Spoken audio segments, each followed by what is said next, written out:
여러분 안녕하세요. 오늘은 여러분들과 데살로니가전서 5장 1절에서 11절 같이 보도록 하겠습니다.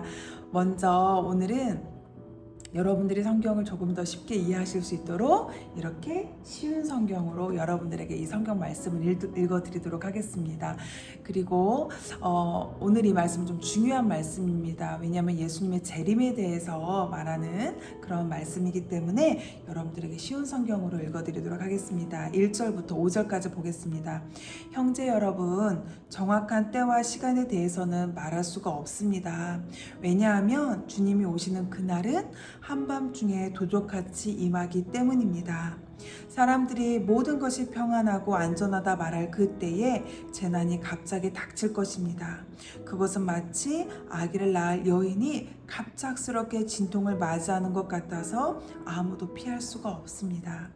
그러나 여러분은 어둠 가운데 있지 않기 때문에 여러분에게는 그날이 도적같이 갑자기 찾아오지 않을 것입니다. 여러분은 빛의 아들들이며 낮에 속한 사람들입니다. 우리는 결코 어두운 밤에 속한 사람들이 아닙니다. 여러분, 예수님의 재림을 무엇이라고 이야기합니까?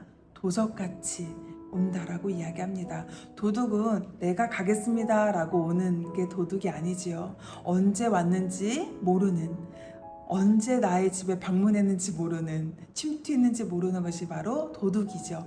이렇게 주님은 도적같이 온다라고 이야기합니다.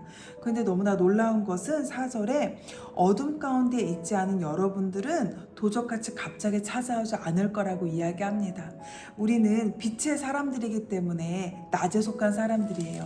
그래서 그 사람들에게는 하나님께서 어둠에 속한 사람들과는 다르게 임할 거라고 이야기를 하십니다. 6절 같이 보도록 하겠습니다. 그러므로 다른 사람들처럼 잠들지 말고 깨어서 정신을 차려야 합니다. 예수님이 언제 오실지 모르기 때문에 우리는 항상 정신을 차리고 주님이 오실 날을 맞이해야 된다는 것이죠. 잠자는 사람들은 밤에 자고 술 마시는 사람들도 밤에 마시고 취합니다.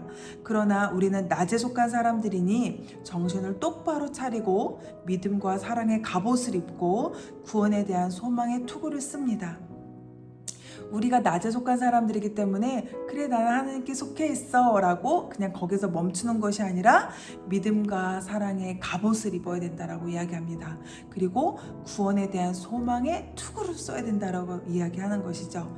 9절 하나님께서는 우리를 벌하기 위해 택하신 것이 아니요 우리 주 예수 그리스도를 통해서 구원을 얻도록 하기 위해서 부르셨습니다. 하나님은 우리를 징벌하시기 위해서 부르신 분이 아니라 우리를 통하여서 구원을 얻고자 부르신 분이 바로 하나님이시라는 것이죠. 10절입니다. 그리스도께서는 우리를 위해 죽으셔서 우리가 살든지 죽든지 상관없이 그분과 함께 살 수 있게 해주셨습니다. 그리스도께서 우리를 위해서 죽으셨어요. 그래서 우리가 살든지 죽든지 상관없이 그분과 함께 살게 해주셨어요. 그러니 여러분은 지금 혼자 살고 계신 것입니까? 아닙니다. 그리스도께서 여러분들과 함께 지금 거하고 계십니다. 11절 그러므로 지금처럼 서로를 위로하고 격려하며 서로에게 힘이 되어 주십시오 라고 말을 합니다. 얼마나 감동적인 말씀입니까? 하나님이 우리를 징벌하시고자 우리를 정말로 벌하시고자 우리를 택하신 게 아니라 우리를 구원해 주실 분이 바로 하나님이시라는 것이죠. 여러분, 그래서 우리는 서로 믿는 자가 서로를 위로하고 서로를 안아주고 서로를 격려해 주는 것이 바로 우리가 해야 될 일입니다. 여러분 지금 무엇을 위하여서 달려가십니까? 오늘은 또 무엇을 위해서 사셨습니까? 그냥 나의 꿈, 나의 비전, 네, 그것만을 바라보고 사셨습니까? 오늘 우리가 살아갈 때에 주님이 언제 오실지 모르기 때문에 항상 우리는 오늘 말씀처럼 똑바로 정신을 차리고 믿음과 사랑의 갑옷을 입고 구원을 향한 소망의 투구를 쓰고 우리는 주님 앞에 서 있어야 합니다. 어떻게 보면 이 큐티의 시간이 여러분들에게 구원에 대한 소망의 투구를 씌워줄 수 있는 다리가 될 것입니다. 이 큐티를 하다 보면 매일매일 우리가 주님과 친밀해질 수밖에 없는 것이죠. 그래서 여러분 주님이 언제 오실지 모르기 때문에 항상 우리는 깨어서 주님을 바라보고 주님께 나아가야 될 줄 믿습니다. 그리고 11절에 그러므로 서로 위로하고 격려하고 서로에게 힘이 되어야 된다라고 이야기를 하고 있습니다. 우리가 속한 공동체는 어떤 공동체입니까? 서로에게 위로가 되어주고 서로에게 격려가 되어주고 서로에게 지금 힘이 되어주고 있습니까? 누군가 늘 나에게 다가와 주기만을 바라고 계십니까? 아니면 때로는 내가 먼저 내가 받지 못했어도 그 사랑을 전하고 계십니까? 저는 오랜 시간 한 단체의 리더로 섬기고 있습니다.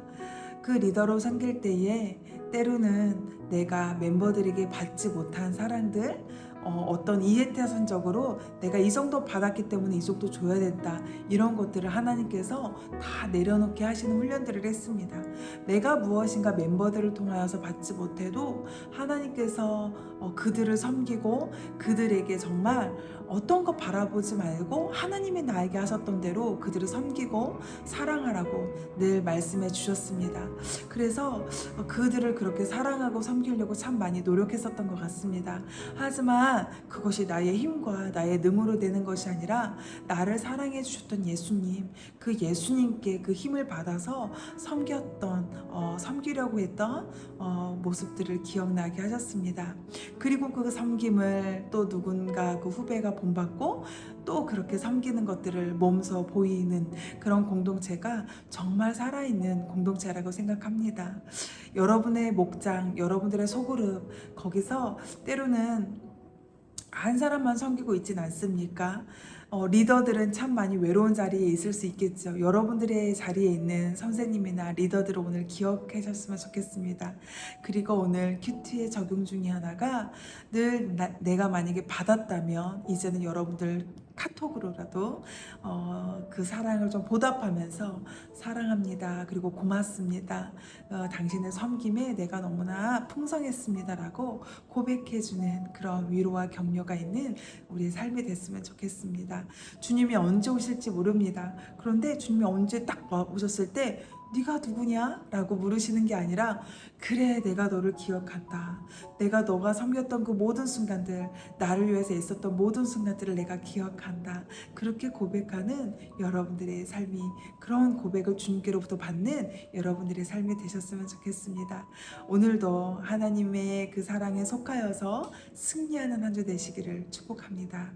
여러분 감사합니다.